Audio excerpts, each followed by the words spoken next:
Ahoy, ahoy, and welcome to a brand new edition of Ramble on Reactions. Sitting right over there is clever Eric Mahler. Sitting right next to me is handsome Dan Nye. Look at that baby face. It's coming back. And I don't presume, because we're pretty much even, or we're pretty much equal partners in that there's no CEO, there's no head of the company, there's no president, so therefore there's no vice. However, I see what you did there. Where there was a vice is in Adam McKay's newest written and directed film, Vice, about Dick Cheney. Oscar award-winning Adam McKay for writing. That's right, for The Big Short. He won an Oscar for The Big... It's one of those things where it's like, I do like that we live in an era where you get an Adam McKay where it's... And do you know why he was able to do The Big Short? Because he did Anchorman 2.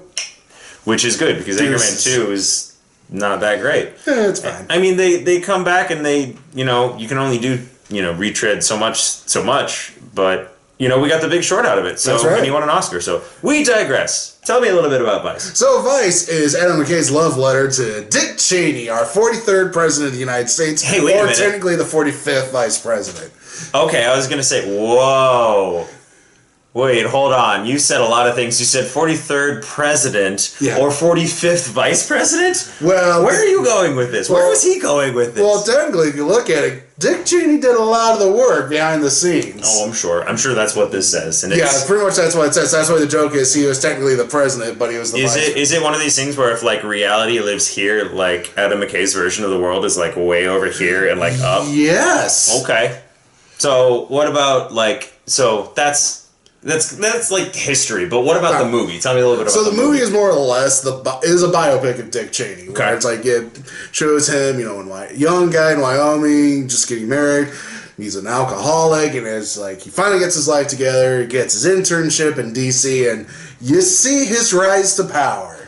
Ooh, I feel like it's shady. It's a little shady. It's kind of like House of Cards in a sense, especially with Amy Adams' performance of Dick Cheney's wife. Okay. You could really see she's the person behind the scenes no, do it, because I can't. You do it. Do it.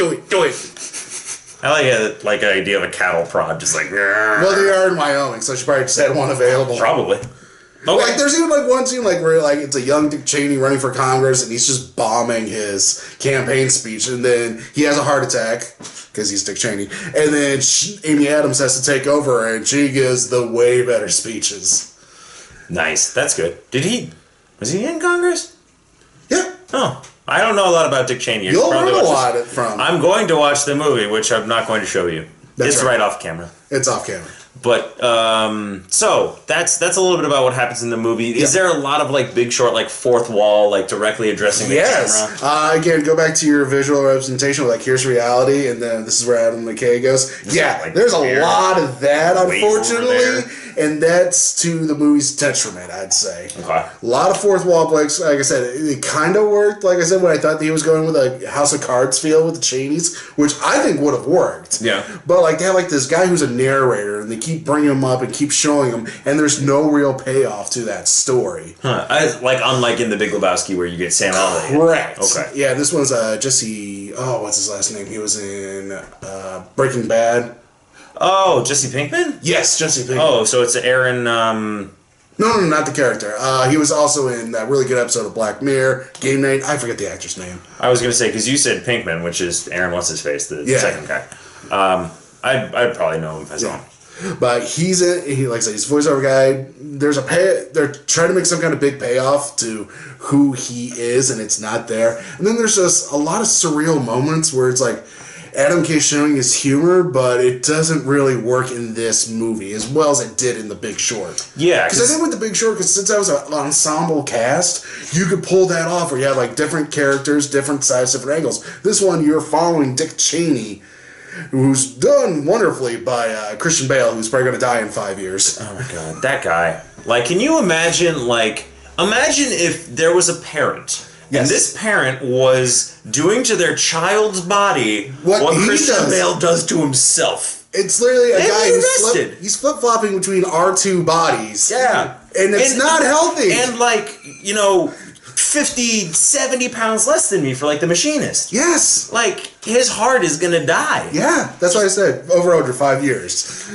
Oh, I think there will be. We'll probably have a Rumble at some point where it's what method acting is like, though? Like, you do Daniel Day-Lewis where you're not method acting, you're cobbling shoes, or you do Christian Bale where it's like, hold on, let's shoot this movie in 3 years so I can gain 60 pounds. What? All right. So Christian Bale's really good. How's Sam Rockwell? Sam Rockwell, he's okay. I mean, he's got limited screen time, unfortunately. Sure. Steve Carell's good again, but he's also got limited screen time. Because, again, the main focus is Cheney.